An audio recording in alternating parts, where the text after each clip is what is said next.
Hello, everyone. Pat Jones, and I am the father of the bride.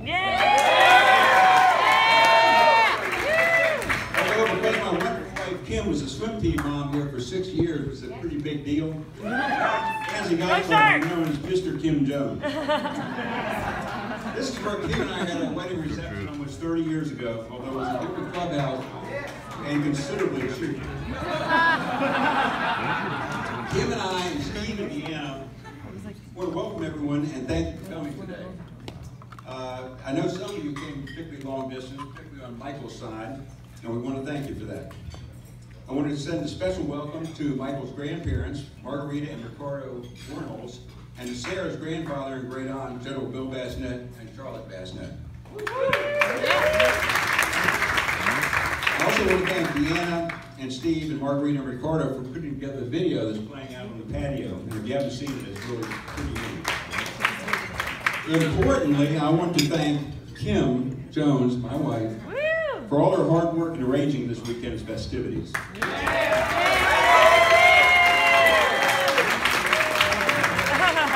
As she will attest, I have done virtually nothing except write some checks. And Kim was willing to go along with this arrangement in exchange for not having to get my opinion on anything, which she wouldn't have listened to anyway, so I figured I'd myself. I also want to thank Ellie, our event coordinator here at Hanson Golf Club, and Jesse, our wedding planner. In addition, I want to thank Gina and Bob Nelson for hosting the rehearsal dinner last night, which came off as a hit, even though they had no electricity. And Barb and Michael Jacobson for hosting the brunch tomorrow. Yay! Finally, I want to thank Leslie Watkins for presiding over today's ceremony. And I also want to congratulate her on being ordained this past week as a full connection deacon. Now, I'm not exactly sure what that means, but being a demon deacon myself, you can always use more deacons. Woo! Go Deacons! I want to say a few words about Sarah. Now, unlike my old friend Bolin Jones over there, I cannot get up here and wing it and make it sound like I spent hours preparing. I actually have to spend hours preparing. However, it was a lot of fun looking through old photos and files and stuff concerning Sarah. I've kept a journal since 1974, although my entries have tended to be a little sporadic. I look at my entry for October 22nd, 1988, the day Sarah was born, and was surprised to find a blank page. However, I did find an entry on October 20th, which read as follows. October 20, 1988, 7 a.m. This is probably the first entry I've made all year, and it was. Kim is 5 days late. She is absolutely miserable. I really feel for her, but I think she thinks I'm not very sensitive about her situation. I mean, can you believe that? I just wish there was more I could do for her. I have a feeling that today is the day. I sure hope so. I also pray that baby Sarah is healthy and normal. I'm really getting excited. I've been pretty laid back so far, but I'm starting to feel the excitement. I really hope it's today. And the last thing I said was, by the way, I love Kim more than I could ever have imagined.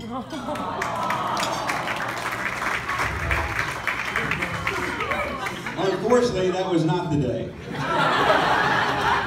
And Sarah did not arrive until 2 days later. And as a result, Kim and I celebrated our first anniversary at Piedmont Hospital 2 days after Sarah was born. They gave us a steak dinner and put us in kind of a semi-private eating area with Kim sitting on a donut cushion. By the way, that was my only journal entry that year. As those of you who were at the rehearsal dinner last night probably gathered from some of the toasts, Sarah was the easiest of our 4 kids. And I think our 4 kids will agree with that. And it seems like just yesterday, Kim and I took her to first grade at Morningside Elementary School with a cast on her broken foot. During elementary school, she was a little bit pudgy and wore braces for 6 or 7 years. However, as you can see, our little caterpillar turned into a beautiful butterfly.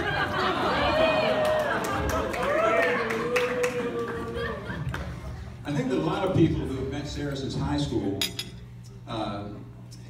think that she is a smart and talented actress I guess you call him actor, singer, and dancer.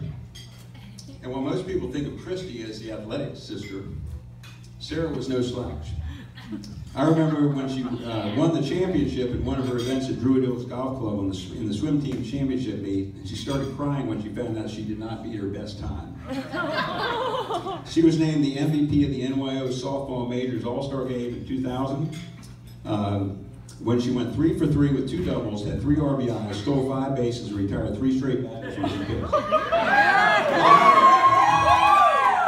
Now, how did I know that? Well, it was actually written on the game ball that we had at our house. She was the heart and soul of the North Springs High School swim team her senior year, and she was also named Athlete of the Week by the Northside Neighbor. She was also the MVP of the North Springs JV softball team her sophomore year. She was actually the only pitcher they had, but she retired from softball after that season because of conflicts between her softball schedule and her rehearsal schedule for the plays she was in. By the way, if you think that your kid playing on an athletic team in high school is a big time commitment, it is nothing compared to being in a play. But the most amazing thing I ever saw Sarah do athletically or artistically was her dancing in the musical Chicago. I knew she was a great singer and actor, but I had no idea she could dance like that. And her last, she ended up being upside down in a chair. It was pretty cool. So after high school, Sarah spent a year freezing her tush off at Dartmouth before transferring to the University of Alabama, where she majored in musical theater. Who knew that the college that produced that year's national champion football team also had a fantastic performing arts program? Sarah thrived at Alabama and starred in a number of productions. She also produced and directed a play which included finding the theater space, auditioning and selecting the cast, and directing the play. And a fun fact is that in one of her plays Sarah starred in at Alabama, there was a younger actor who is now playing Alexander Hamilton in the touring production of Hamilton. Unfortunately, that relationship has resulted in no free tickets to Hamilton. By the way, did I mention that Sarah is one of the biggest Alabama football fans around? All right. After college, she was on to the bright lights of New York City. While she never performed on Broadway, she landed a number of roles in plays outside of New York City, including glamorous Napanee, Indiana, in the heart of Amish country. There, 3 really good things came out of Sarah's time in New York City. First, and most important, Sarah made some dear friends, 2 of whom are here tonight. One is a former Rockette, and the other is a current Rockette. Abby and Jess, thank you for being here. Second, Kim visited Sarah often and got to see a lot of plays. Third, because Sarah worked at so many temp jobs, she now knows how to get, and she now knows New York City like the back of her hand. After 2 years in New York, Sarah came home, and we're so happy that she did.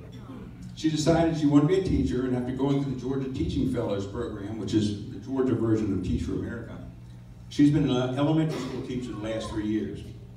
After teaching 4th grade the first year, she was named the drama teacher at a brand new elementary school, which I think is her dream job. I was in a 2-year men's Bible study group, and we spent a lot of time talking about a person's calling and a person's gifts. It's clear to me that Sarah not only has the calling to be a teacher, but she has the gift.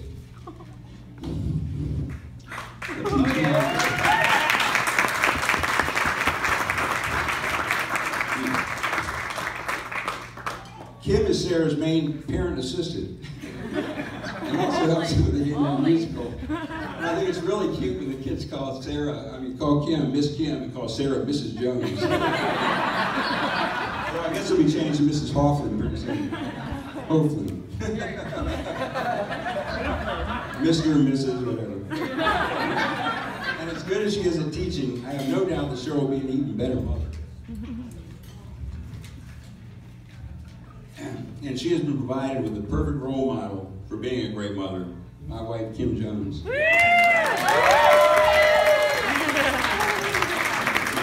And speaking of Kim, And you're probably already aware, she is dying to become a grandmother. So Sarah and Michael need to get bracketed. So we don't need 10 grandkids like my college roommate Chip Holden was right here with his lovely wife Carol, and one will do to start.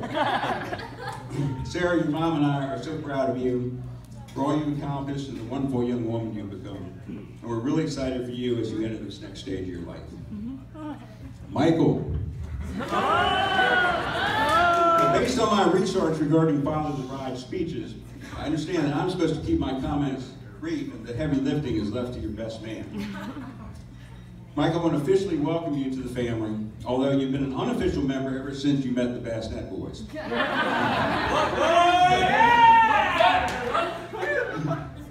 I know you always look forward to your verbal sparring matches with them, including Uncle Bill. We went to the Masters this year and all they did was yap at each other all the time. And also to beating Mitch in ping pong.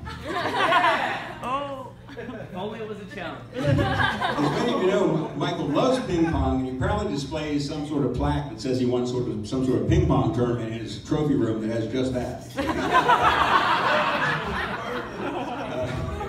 And I think when Kim and I asked Sarah and Michael what they wanted for Christmas last year, they, and Michael, said they would like an official ping pong table. So I'm thinking I'm going to get pretty easy. Ping pong table. Well, it turns out that buying an official ping pong table is like buying a pool table. And it's not just buying a piece of green plywood with 4 legs on it. Needless to say, we did not get off easy. They have a great ping pong table. As many of you also know, Michael is an avid hockey fan. And he also plays in several men's hockey leagues. That makes him the first hockey player in the Jones family. Jones family, however, are much more into golf. And after seeing Michael play golf one time, I can tell you that his slap shot swing is not going to be his friend on the golf course. Michael, one more thing I want to mention is to always remember the little things, like giving Sarah flowers at the end of a play that she has spent months working on. Just remember, it's the little things that count.